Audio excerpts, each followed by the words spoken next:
Alright, it's that time of month again for another TFAW unboxing, and yes, probably noticed this is a much bigger package. And those of you who are new to this, if you don't know what this is, every month I get a shipment of comics from this website called Things From Another World, TFAW.com, where you can pre-order comics, magazines, t-shirts, apparel, figures, pop figures, posters, t-shirt, a whole bunch of stuff. And every month I get everything I pre-ordered and I got ahead of time. So here's my very big package. But let's see what we got. All right. Nice. Good cut. Jeez. This is actually going to take some effort. Usually I have these much smaller.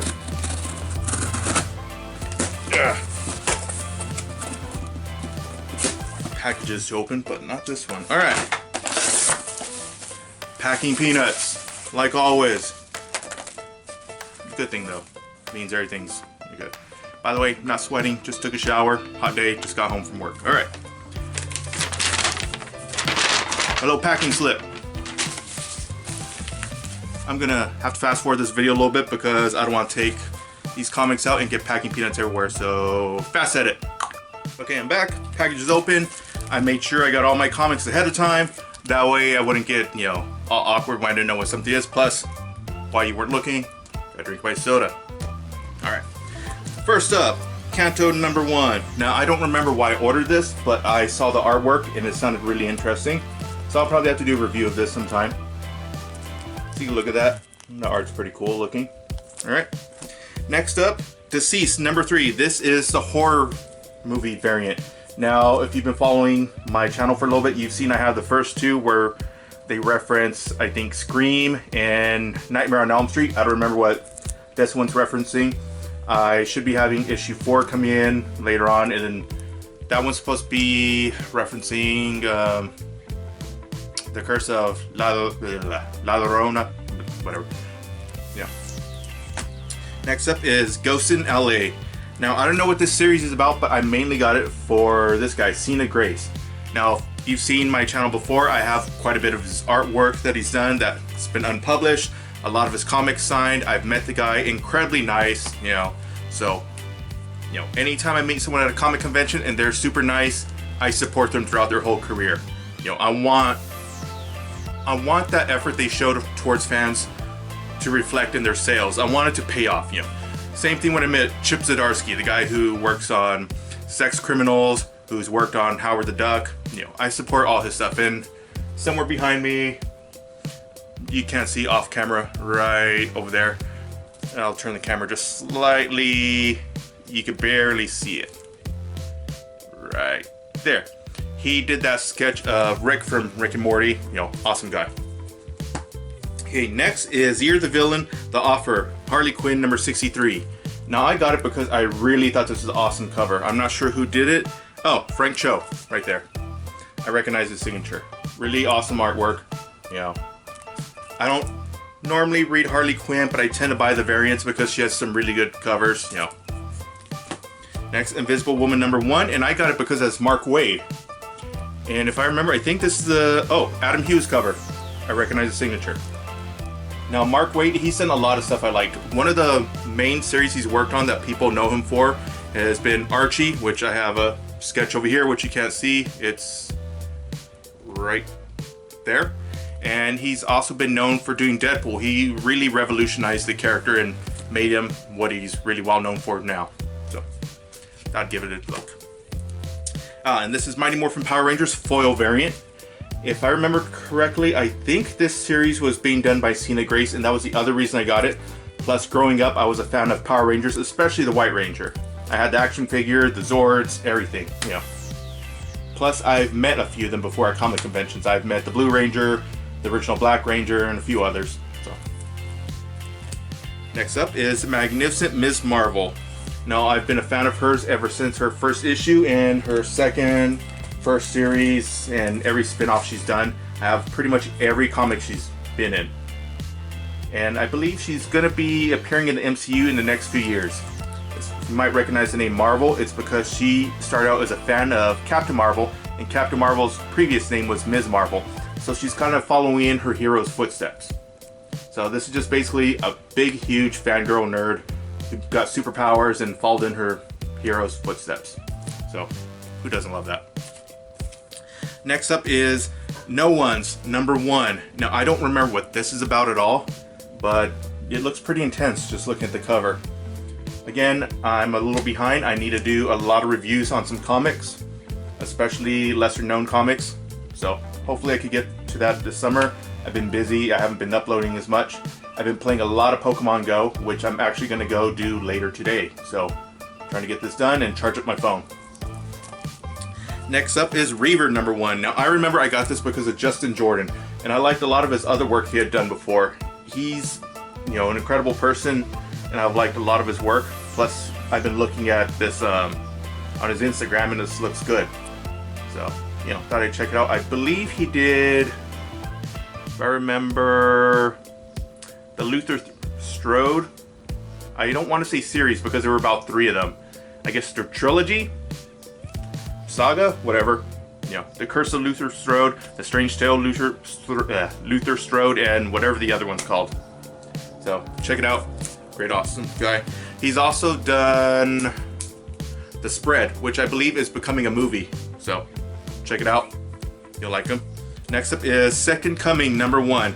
Now I do remember what this is about. This is supposed to be that Jesus returned to Earth and he switched places with a superhero where they're each taking each other's role. You can see here, you know, one's trying to feed people, one's trying to stop crime. You know, this isn't the first series I had involved Jesus. Another one I had was by, I believe, Sean Murphy,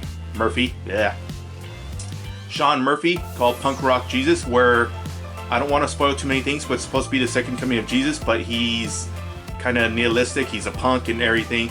You know, he's into punk rock music. You know, he's anti-establishment. And you really have to read that series to really, really appreciate the full scope of it. So I look forward to this idea too.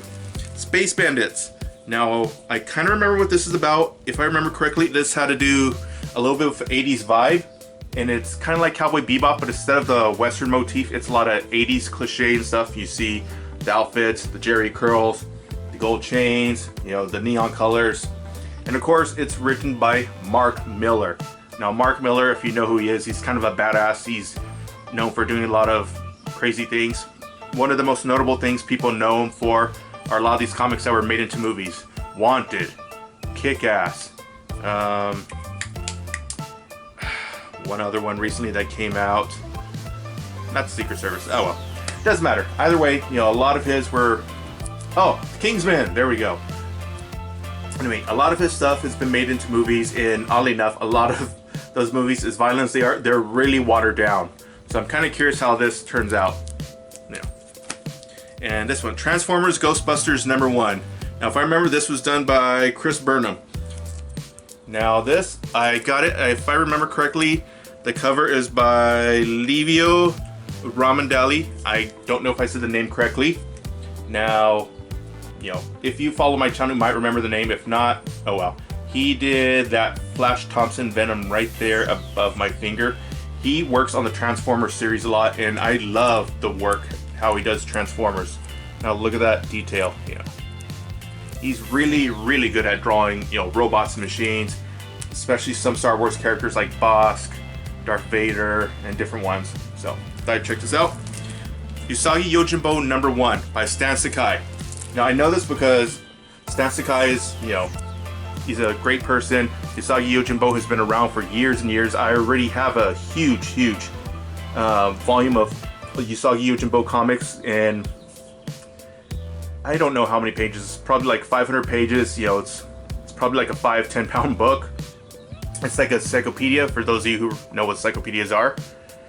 Usagi Yojimbo, most people also know him because he used to have guest appearance on the Teenage Mutant Ninja Turtles cartoon series way back in the early 90s. You know, this is during a time of feudal Japan where a lot of the characters are anthropomorphic characters. You know, this is a samurai depicted by a rabbit, but it's treated very maturely. It's not cartoonish. So I look forward to looking at this series that's been rebooted. You know, this is part 1 of 3. And of course, Okay, next up is Superman Year One, which is part of the DC Black Label, which is supposed to be DC's line that's supposed to be a little bit more mature. They recently eliminated their Vertigo line of comics, which is most known for series like Sandman, Swamp Thing a little bit, and a bunch of others. Also, Watchmen? No, Watchmen wasn't Vertigo. They were still DC, surprisingly enough. So anyways, this is supposed to be their more mature stuff. This is supposed to be the definitive, or one of the definitive, it's weird saying that, origins of Superman, or his early years. Now if you notice, this is a lot thicker than other comic, or wider. See? The Black Label comics tend to be like that. If you remember when I was showing Batman the Damned #1, it was thicker too. And if you read Batman the Damned, you can understand why it's a little more mature. In Batman the Damned #1, there is a nude scene of Batman, and you can see his little batarang. So hopefully we don't get the same treatment here with Superman, but this is done by Frank Miller, and Frank Miller's mostly known for things like Return of the Dark Knight, which is one of the best, Batman series ever. Well, you can call it a series. It was like a two-parter. It was adapted into an animated movie. You can see it on DC Universe. So, alright, so if you like this video and you're interested in comics and possibly following along and seeing where else I go with things, what else I do, then I suggest you like, share, and subscribe. And definitely click on that bell notification wherever it is. Leave a comment. Let me know what you thought. Let me know what else you want to see on this channel. I would talk a little bit more, but I'm going to relax a little bit, watch my wrestling, let my phone charge. Later on today, I have a extraordinary raid I gotta do for Pokemon Go for Deoxys speed form, which I may actually do a video for that.